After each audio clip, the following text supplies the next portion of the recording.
What's your favorite world space? Your favorite setting? In the comments, please, let's share. What up, DMs, GMs, creators, innovators, and consternators? No. Hello, everybody. Welcome to this week's episode of How to Be a Great GM. My name is Guy, and, well, we are looking at how to use an existing world space and make it your own.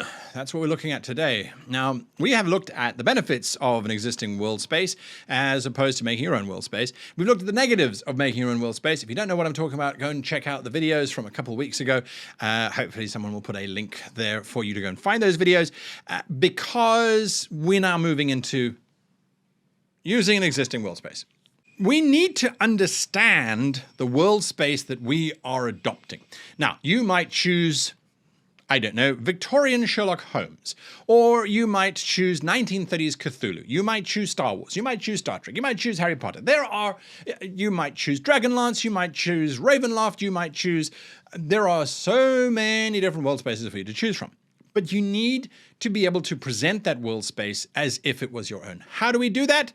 I'll tell you straight after the sponsors. This week's sponsor is our favorite Dungeon Fog. That's right, Dungeon Fog. Now, recently they've just launched a whole new revamp of their community hub, which allows you to go and search through the over 10,000 free maps that you can download, use, and follow as you like. But you can also create your own user profile, your own hub page, which has your own header. It's got a little bit about you, as well as the maps that you have shared with the community and maps that you've liked in the past, as well as allows you to see who you are following and who is following you and all of the badges that you have gathered. Now, what I particularly like is that when you go to a map from somebody else, and let's have a look at this starship here, you'll see that they're now also recommending other map makers and other starship maps that map the same criterion.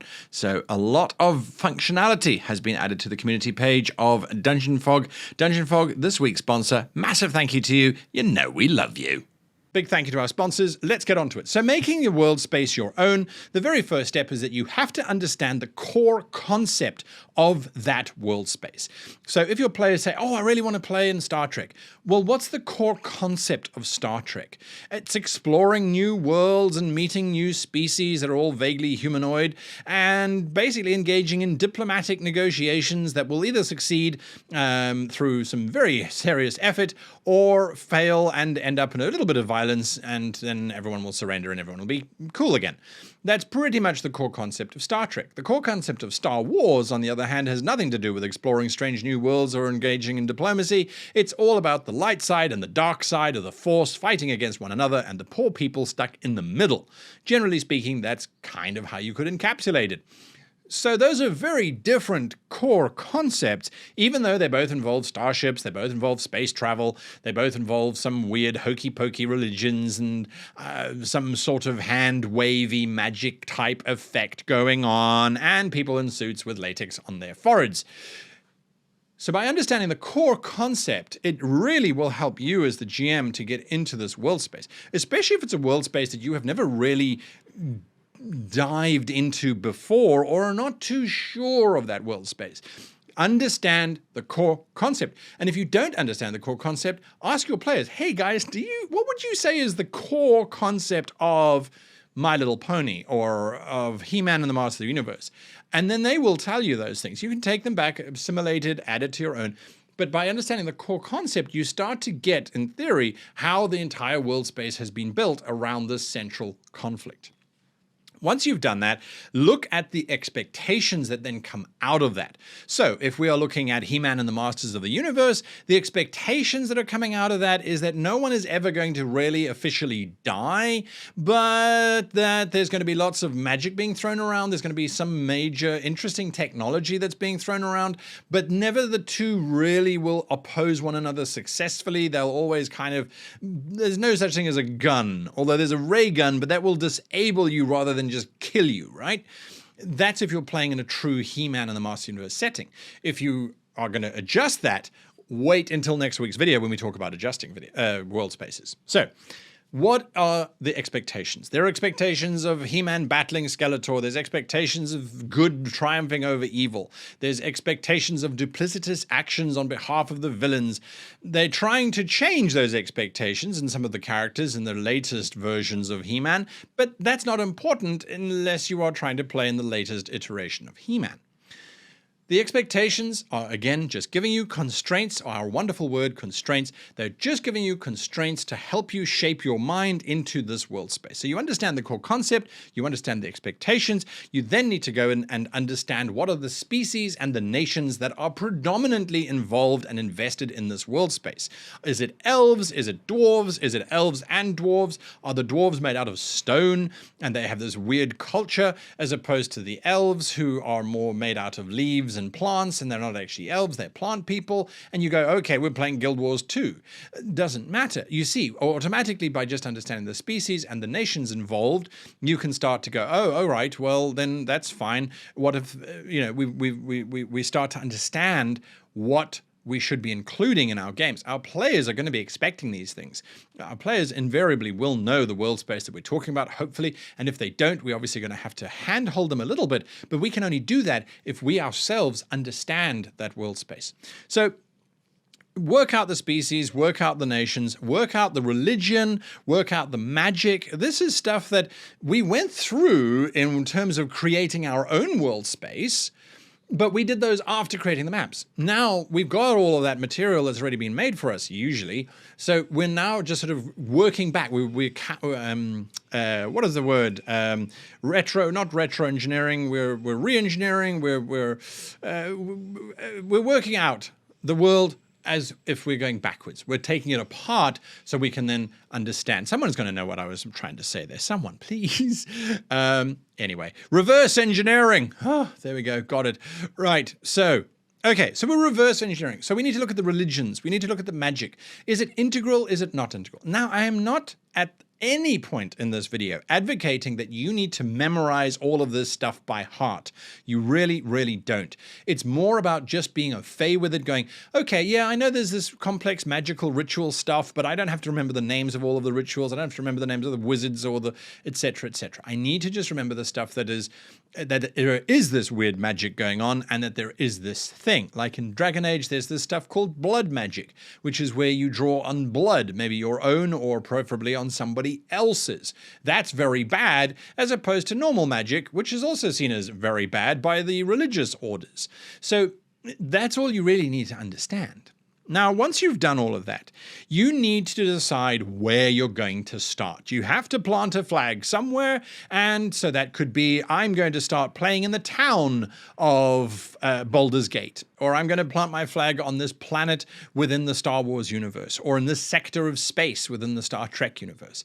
By planting your flag, you can then deep dive into your research. So you know the species, you know the nations, you know the religions and the magic and all of those kinds of things. Now you can deep dive and go, okay, I really want to understand what Mos Eisley is all about. I want to know the street layout and those kinds of things. Pull down those maps, look at those maps, understand, go back originally to what is the fundamental concept, the key concept around the world space. Look at it from that perspective. Okay, it's good versus evil, it's light versus dark. I will have these areas that are lighter and these areas that are darker. So plant your flag, do some more research, get some more information. Wander down those streets, wander across that galaxy or across that sector. What is happening? These hiccups. I'm so sorry. Just explore. Take a moment, or 10 minutes, 20 minutes, 30 minutes, and just do some research. Get involved, get invested. Once you've done that, I always like to then do a little final thing, which is to look at what is scary, what is terrifying in this world space. In Harry Potter, it's those Death Eaters, Death Seekers, the floaty black wraithy things, which seem very terrifying, but actually didn't seem to be very powerful. Or maybe I misread it, or maybe those films came out a long time ago, and some of them I didn't watch, and okay, fine. So you would understand that if I was running a Harry Potter world, I would need to go and do some research on these Death Eaters, Death Stalkers, I don't know, whatever they are. That's scary.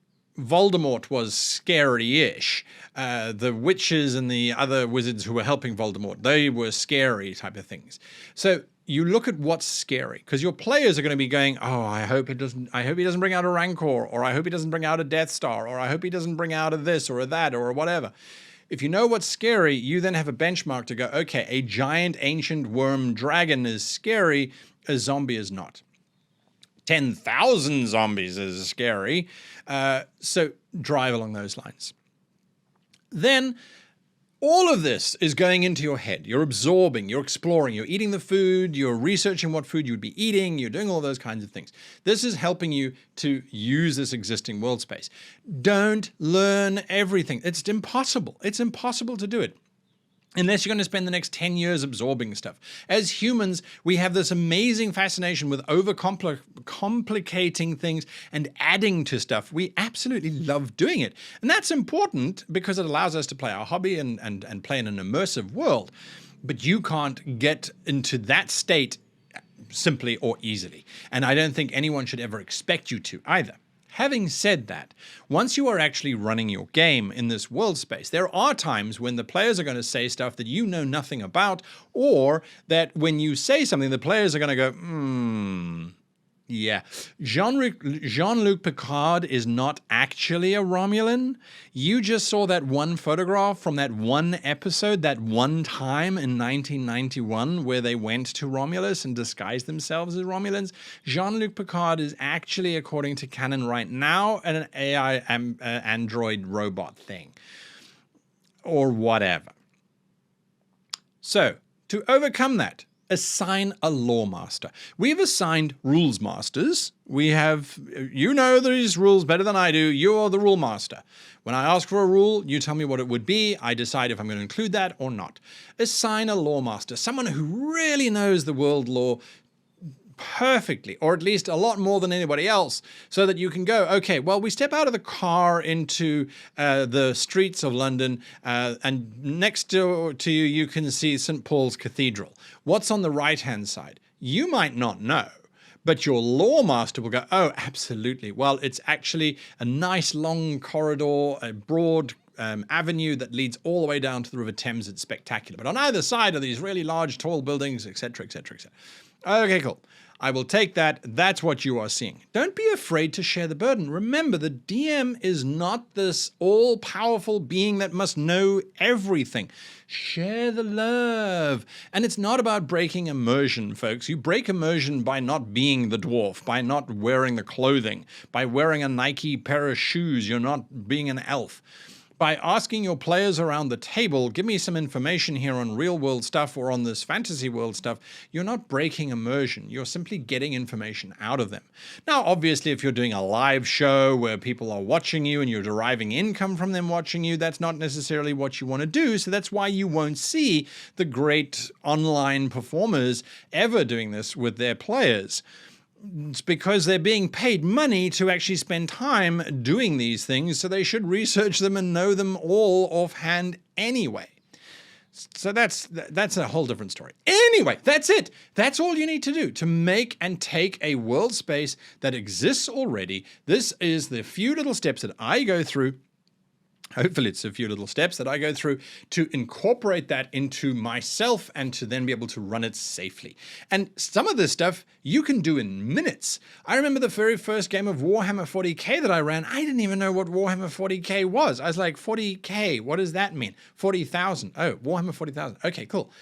I had 10 minutes before the game, I spoke to someone and said, okay, what's the world space? What are the key concepts? What are the nations?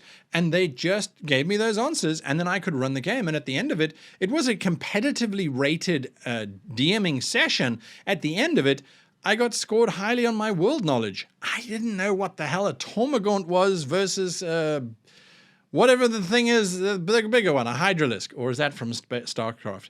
Anyway, I described it as this giant creature with spines and tentacles that just wanted to eat everyone coming out of this fleshy organic tube, and the players were terrified and tried to kill it. And that's all that I needed to do. Until next time, a massive thank you to our sponsors, a huge thank you to you for watching all the way to the end, and of course, much love to our vaunted Patreon masters, our hero Patreons, who really help support this channel much more than we could possibly expect. Massive thank you to you. Until next week, I wish you and yours the happiest of gaming.